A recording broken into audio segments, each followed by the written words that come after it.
It's 3 a.m. You're in a helium headspace.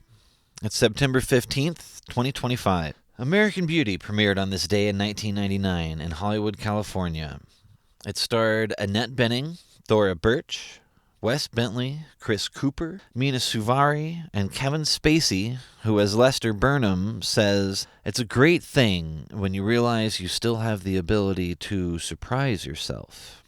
On this date in 1927, in a lab in San Francisco, the first electronic television image was transmitted.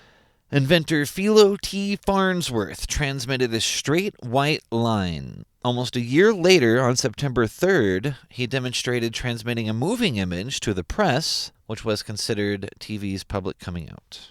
Vladimir Nabokov's Lolita was published on this day in 1955, first issued by Olympia Press in Paris as part of its Traveler's Companion. The first U.S. edition followed in 1958. Stanley Kubrick adapted it into a film in 1962, and Adrian Lyne did the same in 1997. Early critical reception to the novel was polarized, but sales soared. Its publication reshaped debates on censorship and literary modernism. Stephen King's It was published on this date in 1986. Its main antagonist, Pennywise the Clown, became a defining horror icon for generations. It was adapted into a miniseries in 1990, and more recently a two-part film in 2017. The newspaper USA Today published its first issue on this date in 1982. Full-color graphics were a defining design innovation, leading critics to dub it a McPaper before it shaped industry design. Its visual style influenced newspaper infographics worldwide. Today, it's a hybrid print-digital operation. On this date in 1835, Charles Darwin reached the Galapagos Islands off the coast of Ecuador, just one leg of a 5-year survey expedition aboard the HMS Beagle. On the island of Floriana, he met Nicholas Lawson, the vice-governor, who claimed he could tell a tortoise's home island by its shell shape, an idea that stuck with Darwin. The now famous Darwin finches didn't click until 1837, when ornithologist John Gould told him they formed a peculiar group of ground finches, many new to science. His observations would form the book On the Origin of Species, which changed mankind's comprehension of itself. Darwin spent the next 23 years formalizing and testing his hypotheses, only publishing on November 24th, 1859.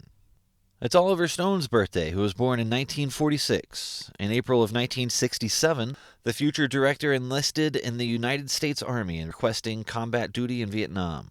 Serving as a rifleman, in October of 1967 he was medevaced for the first time after being shot in the neck during a night ambush, a wound which nearly severed his jugular vein and carotid artery. Later, while fighting with the same unit in the New Year's Battle of 1968, he was knocked unconscious and had his eardrum perforated by the concussive blast of a beehive round, which resulted in permanent hearing damage. On January 15, 1968, Stone was wounded and evacuated from the 25th Infantry Division for the final time when, while attempting to aid other injured personnel, a satchel charge implanted in a tree detonated, causing a blast concussion and shrapnel wounds to his legs and buttocks. Stone attended New York University on the GI Bill, graduating with a Bachelor of Fine Arts degree in film in 1971. In 1979, Stone was awarded his first Oscar after adapting true-life prison story Midnight Express into a successful film of the same name for British director Alan Parker. Stone went on to write Scarface and to write and direct such films as Platoon, Born on the 4th of July, Wall Street, Natural Born Killers, JFK, Nixon, and Alexander. Stone has been a practicing Buddhist since 1993. It's the birthday of the stars such films as Men in Black, Lincoln, The Sunset Limited, No Country for Old Men, The Fugitive, and Lonesome Dove. That man is Tommy Lee Jones, who was also born in 1946. Agatha Christie was born on this day in 1890 in Torquay, Devon, England.